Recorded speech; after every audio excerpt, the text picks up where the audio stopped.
Hello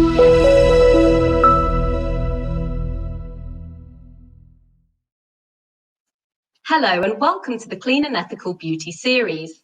Over the next few weeks, we'll be taking a much closer look at this growing and important category, with insight from brands innovating in the sector, through to ideas on how to ensure a clean and ethical supply chain from start to finish.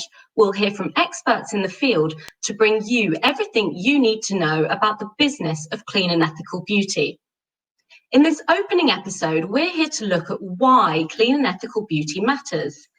What's the wider environmental, social and business context for this movement?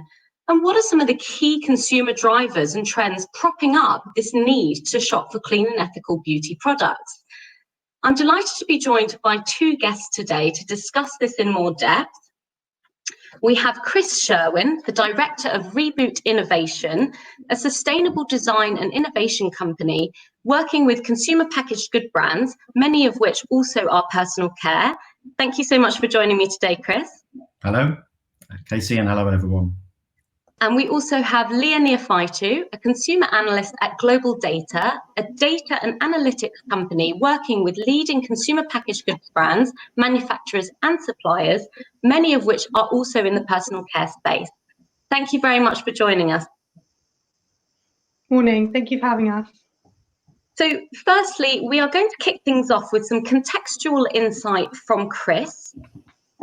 He's going to give us a little bit more depth and set the scene on the broader context and need for clean and ethical beauty. Now, his work in sustainable design and development for over 20 years has given him important perspective on the context of developing sustainable and ethical business models and why this is so important. So over to you, Chris. Good. Thank you so very much.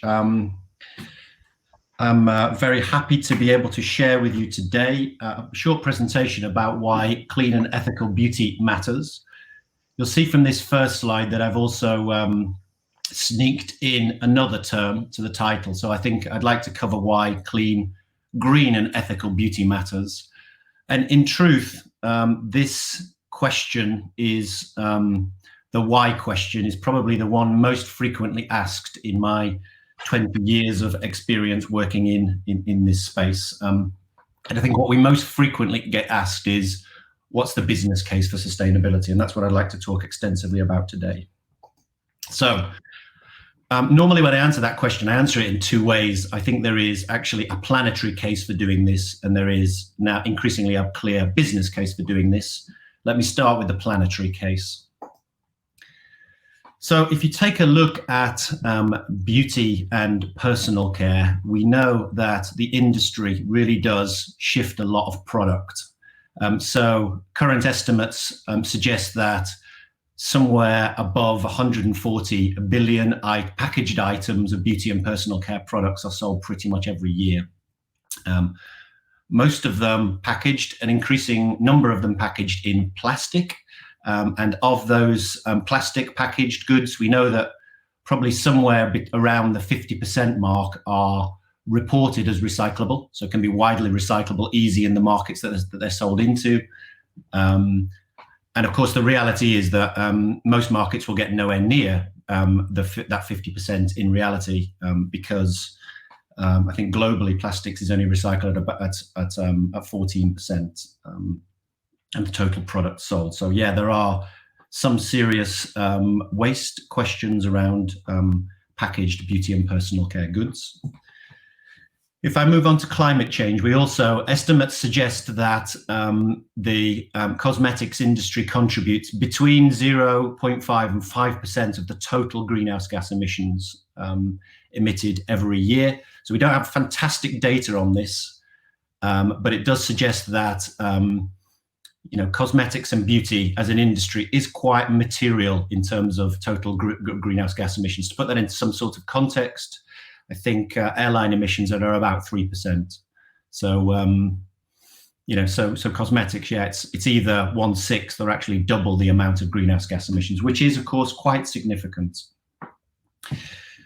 If I move on to another area, if you look upstream to sourcing of all of the ingredients that are used in beauty and cosmetics and personal care products, so there are quite some often hidden environmental and social impacts from sourcing ingredients. One notable one, palm oil, extensively covered in the media, can lead to deforestation, to biodiversity loss. Quite famously, accusations in Indonesia of the loss of obviously orangutans as a species. Unsustainable sourcing of palm oil can lead to soil erosion, displacement of indigenous species, and pollution. So yeah, kind of they may be hidden, the impacts in those ingredients, but they are quite significant. And when you link supply chain back to the climate change point I made earlier, we know that pretty much 95% of the greenhouse gas emissions of the products that you sort of buy in the stores are actually upstream in supply chain. So I want to move now from that's a quite macro level view of the sustainability impacts of beauty and cosmetics, now down to a micro level, looking at some individual products. So we know also that if I take a look at rinse off products, there can be quite some, again, hidden impacts downstream in product use when products are actually in the hands of consumers. So if I take a look at showering, extensive personal care products used when you are showering, we now know that kind of actually average showering times in the UK, and I guess I expect many other markets, has actually increased in the last decade or so. So traditionally we thought the showers took 5 minutes and were more efficient than bathing. We now know they've increased to 8 minutes. And are now actually pretty much on a par with the amount of water used when taking a bath. When you factor in things like power showers, actually the water and energy used in a power shower is double the amount used in a bath in bathing. And I think that costs UK households about £1,000 a year. So again, not insignificant environmental and, in this case, economic costs from an increased beauty and personal care regime. Let's move on to recycling rates for beauty and cosmetic products. So we know that recycling rates tend to be lower in the bathroom than they are, for instance, in comparison to the kitchen. So UK and US markets report much lower recycling rates for beauty and cosmetic products. So 4 in 10 UK consumers versus 9 in 10 recycle in the bathroom versus the kitchen. And again, it's a similarly low recycling rate in the US too. For bathrooms, and in general, we don't have the same habits in the bathroom around our personal care and beauty regime than we do versus bathrooms. But I thought I'd sneak in this final example because I know that things like face care wipes are actually, sales of face care wipes are on the increase, and this has been in the media for the last couple of years here. So I thought I'd put this in just as a final point. There can be significant problems with the disposal of products too. So wet wipes can cause 93% of blockages in sewers and are a major constituent part of fatbergs in the UK. And I think that costs UK councils £100 million every year. And that's not all from face care wipes. I know some of that will be sanitary, flushed down the toilet. But again, not insignificant hidden impacts from the use and disposal of the products that we use. So I want to move on to the business case now. And I usually split the business case between two important points. And I think they can be simply understood as the risks and opportunities to business. Let's start with the risks. So I think the World Economic Forum does a risk register every year. And in 2020, 4 of the top 5 business risks are related to environmental and social responsibility. So things like climate change and freak weather conditions. And I guess we pretty much know that if you're working in any category that uses raw materials or ingredients that are grown in agriculture, that sustainability issues, weather, climate change, water shortages, will certainly affect your supply chains if they're not already. And I know that in 2016, I think 3 of the top 5 problems with the US economy were due to environmental and social issues. So yeah, I think brands are already beginning to feel the effects in terms of kind of managing the risks related to sustainability.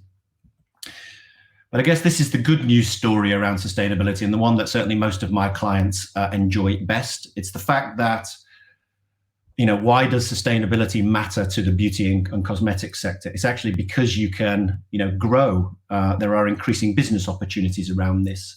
And actually, if you take a look at the business case, through increased sales or faster growth from sustainable products, that's a pretty rosy and promising story over the last few years. So Nielsen's work from 2018 suggests that sustainable products sold in the bathroom are actually growing 14 times faster than the average category sales growth. And it's the same for various other categories too. Unilever quite famously tracks its portfolio of what it calls sustainable living brands. It has 35 of those. And in 2019, they made up 77% of the total growth and 75% of the total turnover for that complete business. So yeah, I think it is a really promising story. And we've got quite strong evidence now that sustainable products can lead to growth and increasing business opportunities. So what does all this mean for you? And I want to end this short intro presentation by just with a quote from a project that I really like. It's one of my favorite projects over the last few years, and it isn't anything to do with cosmetics and beauty, but I think it's highly relevant to this series. And it's from a project called Project Breakthrough. And what that program is about is summarized in this quote. So they suggest that while incremental change has its place, it's no longer remotely enough for what comes next. Project Breakthrough, and I think also clean and ethical beauty in general should start to think about this, is helping companies shift to exponential mindsets and ambitions, focusing on positive impacts and designing business models that are fit for 2030. And I guess my final comment would be that I guess the days of continuous improvement and incremental change only are actually gone. I think we need to be getting our mindsets much more into exponential breakthrough, and disruptive change. And I think that's where I see lots of the opportunities going forward. Thank you. Thank you very much for that, Chris. We'll certainly go into more depth on some of those points you've raised there a little later on. Next, we're going to hear from Leah, and she's going to share some data and insights on where the consumer fits into all of this. What are some of the aspects they look for in clean and ethical beauty items? What are some of the overarching drivers behind shopping behaviour? And how has this all materialised in the marketplace today? So over to you, Leah. So yeah, as Casey has mentioned, so today I'm going to be talking really about the key consumer drivers and the demands which are really pushing forward the clean and ethical beauty movement. And I'm going to be using data on the screen today to kind of depict this, which is derived from Global Data's primary consumer research. And we'll also take a look at a couple of innovation examples along the way as well. So I firstly wanted to kick off with the question, what is clean and ethical beauty? Or rather, how are these terms interpreted by the consumer? Because the truth is, as we all know, as these terms have really gained a lot of popularity in recent years, there's also been a lot of confusion as to what the definition of clean and ethical beauty actually is, since they're not completely regulated. But from the consumer perspective, they are commonly thought of to be products which are free from certain ingredients and those which are sourced using sustainable and ethical production techniques. And we can see here on the screen in this graph here that the appeal of claims like cruelty-free, for example, ammonia-free, and even vegan claims as well that are featured on beauty products are really of high interest among consumers globally. Also, despite its lack of regulation or agreed upon definition, we do have some retailers, including Sephora and Target, for example, in the US, who are really developing their own kind of curated view on what products they consider to be clean, to try and, in a way, offer guidance to consumers to an extent when they're shopping for these products. So moving on to the consumer behavior behind the demand for clean, ethical beauty, it's quite interesting to see here that familiarity and health claims in particular are really driving product choice the most, which kind of explains the gravitation that we're seeing towards clean products, featuring really familiar and well-known ingredients, and also those which are really positioned as being, safe or non-toxic. And despite it being kind of toward the end of our list of influential factors here, we can see that ethical and socially responsible cues are also important to consumers, with over 2/3 of global consumers claiming to be influenced by these aspects when they make a product purchase. Social media has also largely paved the way for an open dialogue between brands and consumers, and this has really heightened the demand for transparency in particular, especially on details such as ingredients and ingredient origin in particular. And we can see here that 74% of global consumers are really paying a high amount of attention to the ingredients that are used in the beauty products that they buy. And as a response to this, we're seeing clean labeling emerge and being leveraged by brands like Garnier on the screen as kind of a strategy for clearly explaining the exact origin of a product's ingredients, oftentimes using very simple language, as we can see from this label in the picture on the screen. Dietary preferences are also known to influence beauty product choice, and with a growing number of consumers today claiming to lead vegan lifestyles or vegetarian or even flexitarian lifestyles, this is really driving interest in cruelty-free products in particular when we think about the ethical aspect of beauty. And in general, consumers now have a much more holistic perception of their health as well. And we can see here that 81% of consumers have actually stated that leading an ethical or a sustainable lifestyle is important to them in creating a feeling of wellness or well-being. And so now it's really become more important than ever for consumers to kind of align their purchases with their aspiration to lead a more ethical lifestyle, one that's focused on promoting their own personal well-being as well as the well-being of the planet as well. And this is really heightening the appeal of brands positioned as clean or ethical. High quality is also associated with clean and ethical claims, and we know this because when we ask consumers, what does high quality mean to you in beauty and grooming products, we got responses such as natural, chemical-free, environmentally friendly or sustainable, organic and ethical, being listed within the top 6 claims here. And so we often see brands within this space kind of commanding a premium, and brands which aim to give off this kind of air of luxury, even with packaging cues in this space as well. But while we are on this topic of being premium and high quality, I also wanted to mention that there is kind of almost an emerging expectation from consumers that all products should, to an extent, be clean and ethical. And so the ability for brands to really command a premium in this space, I feel, will really be dependent upon their ability to really differentiate beyond these terms and try and really get a competitive edge in unique ways. Finally, to kind of wrap up these ideas, I just wanted to showcase 2 kind of classic examples of how brands are tapping into the clean and ethical beauty trend from 2 different categories here. So on the left, we have a shampoo from the brand Briogeo in the USA.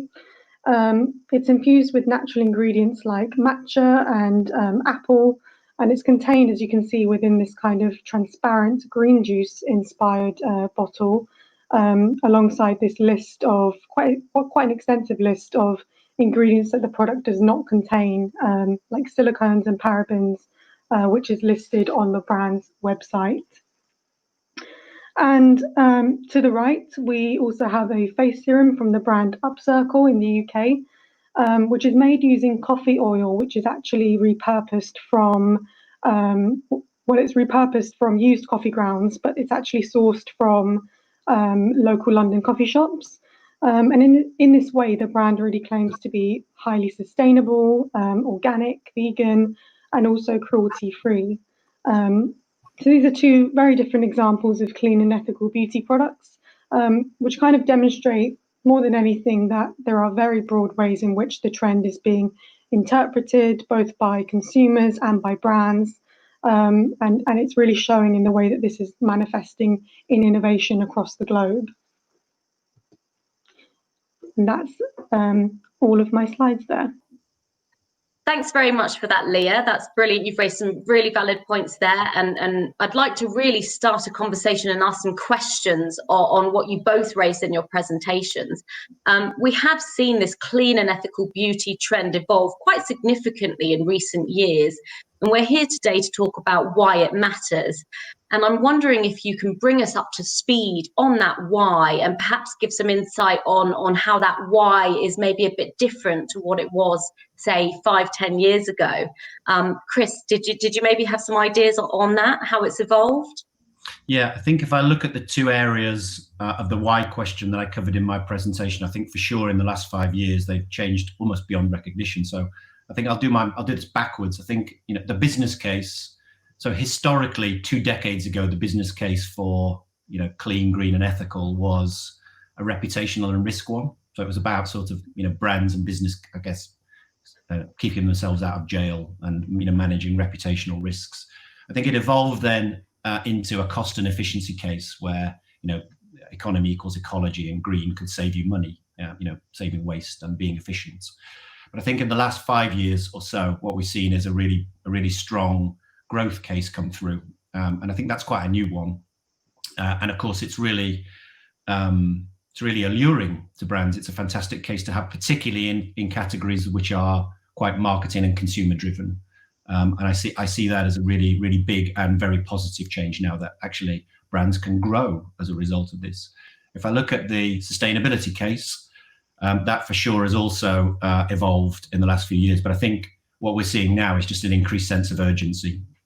You know, so you'll have seen this in the media that, you know, I think if I took one data point like climate change, you know, we now know that the UN suggests we should reduce emissions by somewhere between 7 and 8% out of all economic activity, so products and services we produce every year, you know, by between 7 and 8%. And think about that in terms of developing new products and new business. You know, what that means is, you know, every year you've got to strip, you know, 7 or 8%. If it takes you 3 years to develop a new product, I mean, we're getting into the sort of 20 to 30% reductions.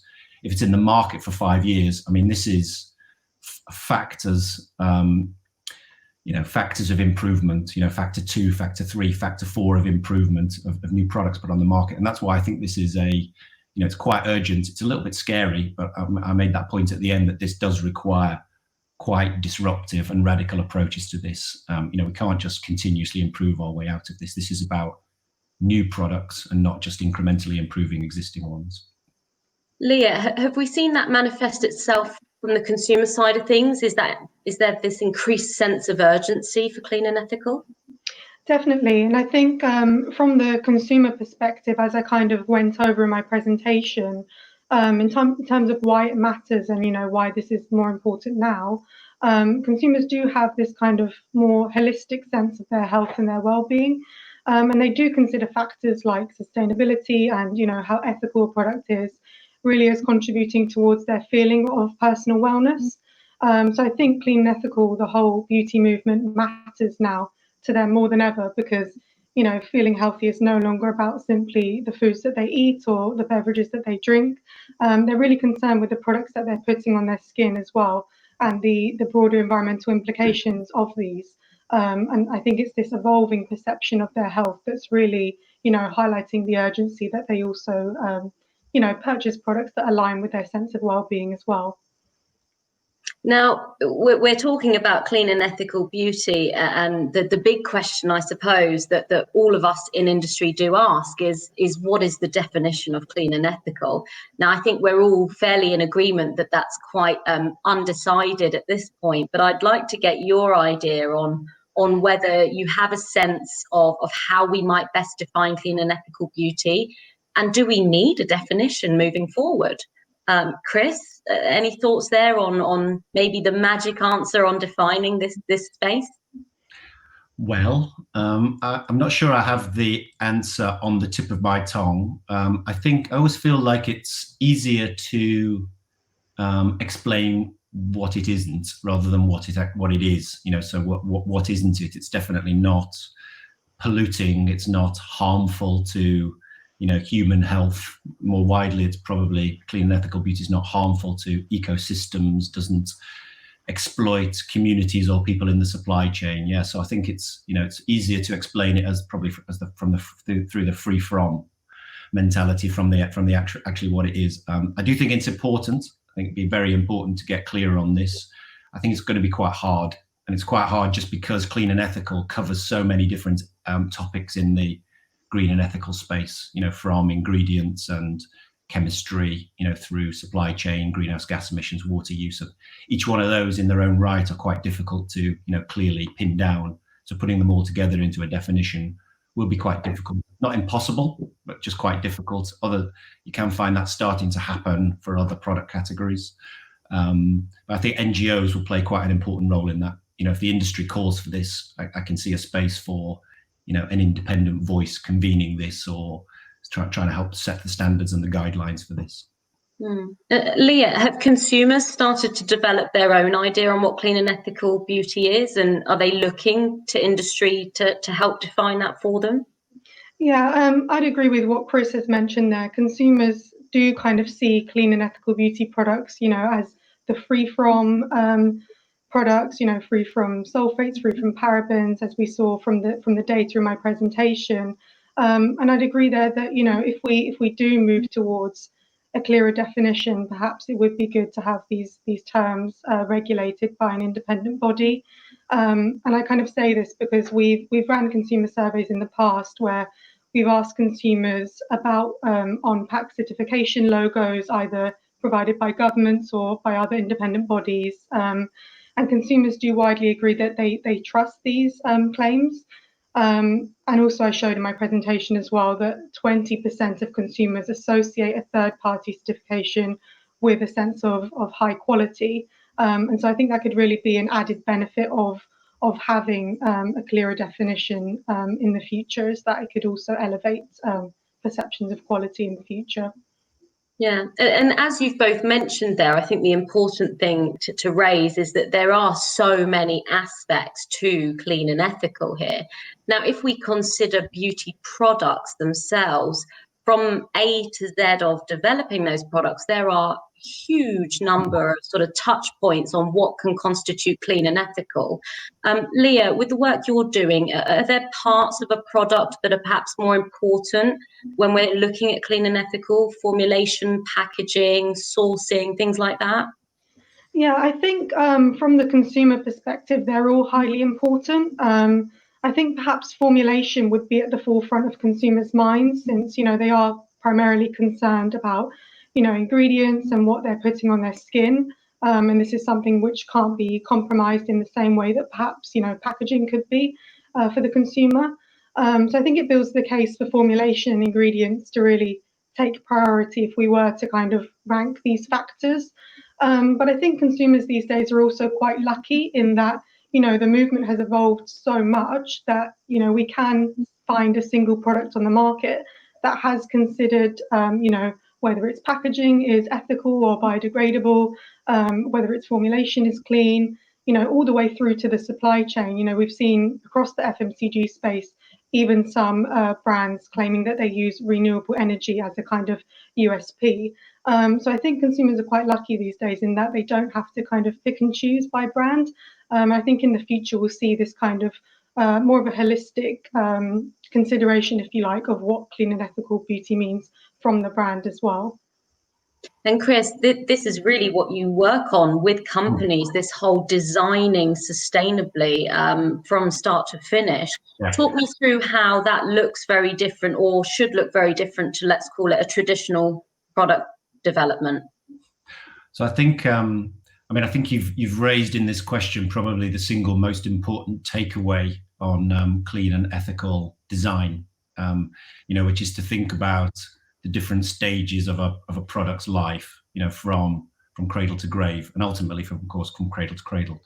And we call it the life cycle. That's the sort of technical term for this. And essentially, it's about going from upstream sourcing, through ingredients formulation and production and filling and distribution, all the way through use to consider end of life. And that's a fairly increasingly well-established set of principles. And I guess the point is, it's absolutely crucial to think about, and probably even to begin to map or even measure some of those impacts across those different stages and understand, where they occur. It's very different based on on the different indicators you use. So green chemistry at each stage might tell you a different story than greenhouse gas emissions or waste, which can be a bit confusing when you begin. It does encourage brands to start to think about what the priority, clean and ethical issues are. I think, in truth, it's very different for a different subcategory within beauty and cosmetics. So I mentioned rinse-off products. Quite clearly, if you looked at, greenhouse gases and water use, 95% of a showering or body wash, it comes when you use it from the water that you're using to actually wash yourself. It's actually not in the bottle itself, it's in the use phase. And of course, a beauty brand doesn't own or control how long you shower. It may be able to influence it, but it certainly can't control it. I guess when you go more to skincare and leave-on products, the majority of those, the waste footprint and the greenhouse gases and even the water use and the soil agriculture will be upstream in supply chain. I think scientifically, those are probably the two really big areas in truth, kind of upstream in supply chain and use phase when in the hands of consumer. I'll add just one more to think about, and it's actually less science and more emotion. And I think it's come through from some of the trends that Leah talked about here. So emotionally, I think consumers are around end of life and packaging. The whole zero waste movement is really a big one at the moment. And I think if you're covering those three and thinking about those three, I think you've got both the science and the emotional stages quite well covered. Yeah. Now, I'd just like to get some closing thoughts, really. We've talked extensively about why clean and ethical beauty matters, a lot about how it's evolved, the need for a definition and whatnot. Where do we need to go moving forward now when we're really thinking about this, why it matters? What needs to happen? Leah, do you have some thoughts on perhaps what consumers are expecting? Well, I think consumers are expecting, firstly, the kind of clean, ethical beauty products to become more accessible to them. And I think this is happening over time. Some brands do position their products as being more premium and therefore might price them a bit differently. But I think in the future, we're going to see a lot more investment from private label brands in particular. We've seen Superdrug, for example, have their Purely Simple range, which is very affordable kind of competitor to some of the more expensive brands. And I think, especially in a post-COVID-19 world as well, we're just going to see the clean ethical beauty terms and movement accelerate, as consumers are becoming a lot more concerned about their personal health and their wellness, and even the environment now, even more than ever. Chris, some thoughts on these next steps? Can I answer that in two ways? So I think the first, in a macro and micro way. So I think, on the micro level, I think what I'm encouraging certainly probably bigger clients to do is probably less relevant to the startup guys who might be doing this anyway. But what I'm trying to get them to do is invest, a percentage, maybe 20 to 30% of their sort of, sustainable innovation budgets in properly disruptive breakthrough projects. So not just to sort of, push the current portfolio up mount, clean and ethical or up mount sustainability, but actually to develop some and invest in some properly, kind of disruptive new business, subscription or reuse, really thinking about this in a new and dramatically different way to match up to the scale of the challenges we've got here. That would be point one. And I think point two is, where do I think and hope this will go? It's probably a little bit of a build on Leah's point here. So I think I'm so pleased that we've got this consumer interest and consumer trend, because it hindered us for the last couple of decades. It's fantastic to have, but at the same time, I don't think we can only rely on that to make progress. And in a sense, probably like with healthy diets, right? We can't really rely on consumers to choose their way out of trouble, because often they lose interest or make the wrong choices. And, so I think, do we need governments to do this? Do we need, brands to do this? Or do we need consumers to do this? It's actually all of the above. I hope consumers continue to do this. I really think there's a role for governments to, get involved in regulating some of this stuff. I think my final point is, we actually need some brand leadership on this as well. We need brands to sort of step up and not just hide behind, a consumer interest or a consumer trend, should that fall away. And I guess ultimately, audience, that probably means you. Brilliant. Well, thank you so much, the two of you, for taking time to go through everything today. It's been really valuable. Thank you. And what I'd left to say is just to tune in next week, where we'll hear from brands in episode 2 who are operating and innovating in clean and ethical beauty. And we're going to hear from them really about some of the challenges and opportunities that they're seeing in the market. Thanks for watching.